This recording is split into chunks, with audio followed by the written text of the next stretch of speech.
ఆనందం ఉండదు. ఇవన్నీ అందరికీ దూరం అవుతున్నాయి. డబ్బుంది, రకరకాల సంపదలు ఉంటున్నాయి, వస్తు వైభోగాలు ఎక్కువ ఉంటున్నాయి, కానీ అనుభవించడానికి ఇటు శరీరము ఇటు మనసు ఈ మధ్య రాను రాను వాటి యొక్క స్థితి తగ్గిపోతున్నదంటే మనం విలువల్ని పాటించకుండా, క్రమశిక్షణ కలిగిన జీవన విధానాన్ని అవలంబించకుండా ఉల్లంఘించటం వల్లే అందరికీ వ్యక్తిగతమైన కష్టాలు ఎదురవుతూ ఉన్నాయి.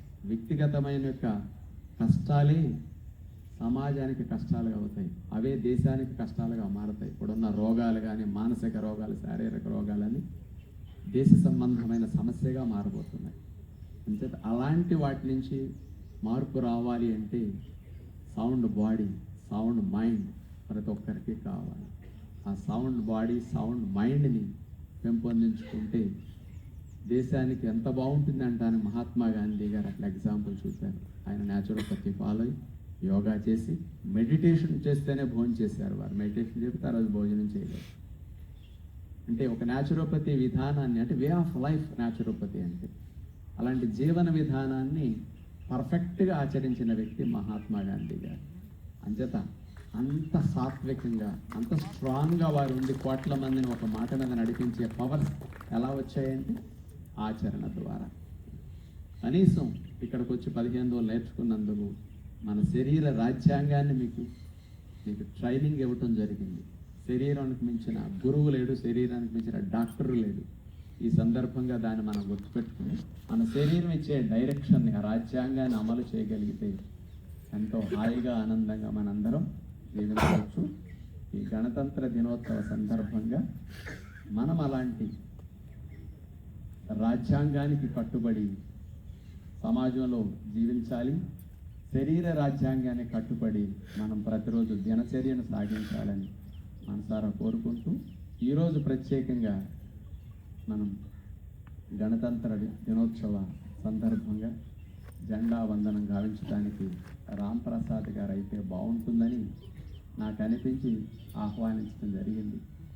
సాధకులుగా వచ్చారు 15 రోజులు, ఇంకో 15 రోజులు పెంచుకుని నెల రోజులు ఉన్నారు. ఎందుకు వారిని సెలెక్ట్ చేశామంటే, మనిషి అంటే ఆ గుణాలు ఎలా ఉండాలి అంటే వారి గురించి విన్న తర్వాత తెలిసింది. వారు సాఫ్ట్వేర్ కంపెనీ యజమాని అనే భావన కూడా లేకుండా ఆ యజమాని సీట్లో కూర్చోరు. ఆయన ఎంప్లాయీస్ కూర్చునే సైడ్ సీట్లోనే కూర్చుని అది భగవంతుడు నడిపించే సీటుగా అట్లా వదిలేసి పనిచేస్తున్నారు. వారు అంటే మేనేజింగ్ డైరెక్టర్గా సీట్లో కూర్చోరు, అందరూ సైడ్ కూర్చునే సీట్లోనే కూర్చుంటారు. అందరికీ ఎంప్లాయీస్ చెప్తారు, ఇది భగవంతుడి కార్యక్రమం, భగవంతుడు నడిపిస్తున్నాడు, నేను మీలాగా ఒక ఎంప్లాయీనే అనే భావన అందరిలో క్రియేట్ చేసి ఆ ఎంప్లాయీస్నే యజమానులుగా చేసి ఇప్పుడు కంపెనీకి కూడా వెళ్ళిపోయిన ఎంప్లాయీస్నే నడుపుకోమని ఆ లాభాలంతా కూడా మీకు పంచుకునే అవకాశం మీకు ఇస్తున్నాను. మీరందరూ బాగుండాలి, మీరందరూ బాగుంటేనే నేను బాగున్నాను. అందుకని ఈ సంపద మీ ద్వారా వస్తున్నది కదా, సంపద మనందరికీ చెందాలి, నాకు కాదు. అందుకని ఇందులో వచ్చిన సంపద మనందరం వాడుకోగా ఇంకొంత మిగిలితే మంచి మంచి కార్యక్రమాలకు ఇవ్వాలి. ఆ స్టాఫ్ వెల్ఫేర్గా వాడగా ఇంకా మిగిలితే సమాజానికి పంచాలని అలా పంచుతూ వస్తున్న వ్యక్తి. అంటే నిష్కామ కర్మ అనేది భగవద్గీతలో ఎలా చెప్తారో అలా వారు ఆచరిస్తూ అలా సంస్థ నడుపుతూ ఒక ఆదర్శంగా, అంటే ఒక్కరిని కూడా మాట వరుసకి కొంచెం కూడా నచ్చుకోకుండా ప్రేమగా చూస్తూ విలువల్ని పెంచుతూ ఆ దైవ చింతనతో సంస్థ నడుపుతూ ఎంప్లాయీస్లో కూడా దైవ చింతన పెంపొందిస్తూ ఇట్లా ఉంటే అందరం హాయిగా ఉంటాం అనే భావనతో వారు నడుపుతున్న సంస్థని ఇట్లా వినేసరికి ఆశ్చర్యం అనిపించింది.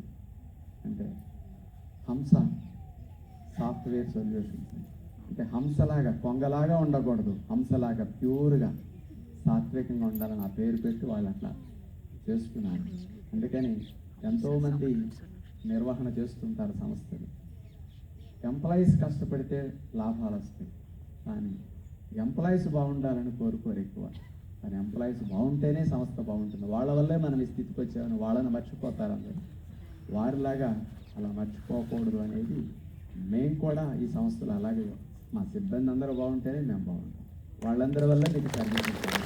అందుకని వాళ్ళని ఎప్పుడూ గౌరవించాలి, వాళ్ళందరూ మేలు కోరుకోవాలి. 24 గంటలనే తపన ఇక్కడ కూడా అదే జరుగుతుంది. వారు కూడా అదే కోవలో ఉండి పనిచేస్తున్నారు. వారు కూడా సంస్థలో ఉండే ప్రతి ఎంప్లాయీకి 15 రోజులు పెయిడ్ లీవ్ ఇచ్చి 15 రోజులు సెలవు ఇవ్వటమే కాకుండా 15 రోజులు ఇక్కడ ఉన్నందుకు కట్టే డబ్బంతటిని ఆయనే కట్టి ఇప్పుడు ఆల్రెడీ 15 మంది బుక్ చేసి డబ్బులు కట్టేశారు ఎంప్లాయీకే కాదు వాళ్ళ ఆవిడకి వాళ్ళ పిల్లలు కూడా వస్తే వాళ్ళకి కూడా డబ్బు కట్టారు. ఎందుకంటే ఆవిడ బాగోకపోతే ఆయన బాగోవటం అవకాశం లేదు.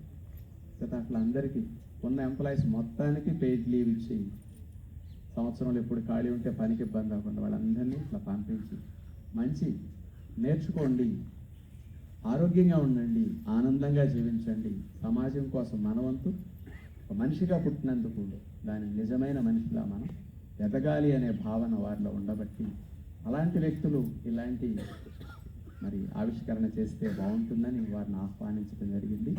జత వారి నుంచి కూడా మరి మనం కూడా ఎంతో స్ఫూర్తిని పొంది మరి ఎంతోమంది ఉద్యోగాలు ఇచ్చిన యజమానులు ఇక్కడ ఉండుంటారు. మీరు కూడా తోటి సిబ్బంది వల్ల మనం పైకి వచ్చాం. వాళ్ళ లేకపోతే మనం లేం. వాళ్ళ వల్లే మన ఈ డెవలప్మెంట్, వాళ్ళ వల్ల ఈ సంపద వచ్చిందని వాళ్ళ ఫ్యామిలీస్ బాగుండాలని అందరం కూడా కార్మికుల దగ్గర నుంచి పై వరకు కూడా అందరినీ అట్లా బాగుండాలనే సమదృష్టితో చూడాలి అనే ఇన్స్పిరేషన్ రామ్ ప్రసాద్ గారి నుంచి మనం తీసుకుంటే బాగుంటుందని గణతంత్ర దినోత్సవ సందర్భంగా విజ్ఞప్తి చేస్తూ మరొక్కసారి అందరికీ గణతంత్ర దినోత్సవ శుభాకాంక్షలు. జై హింద్.